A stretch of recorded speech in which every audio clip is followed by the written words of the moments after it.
Take a look at this for a second. See all that buildup around the nose here. We are dealing with some really stubborn blackheads and trapped oil today. So I'm going to get this completely cleared out for you. Before starting, I made sure we steamed the skin really well. That softened up all the hardened oil deep inside, making the extraction smoother and keeping your skin from getting irritated.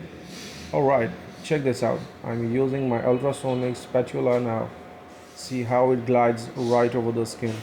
Those vibrations break up the oil and water, pushing that taped gunk right out to the surface. Look at how easily that sebum collects on the blade. It is crazy how much hides just under the surface. When oil mixes with dead skins, it forms plugs that stretch out your pores. I'm keeping my pressure steady and gentle so we clear everything without damaging the skin. I'm taking a few slow, careful passes along the sides and tip of the nose. Watching easy pores clear out is so satisfying. You can already see a huge difference compared to where we started.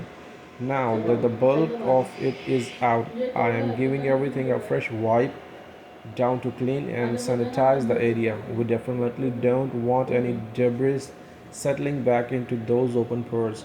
To finish up, I am applying a soothing toner and a pore minimizing serum. This calms the redness, hydrates, and helps those pores shrink right back down. Look at how clean and clear that looks now.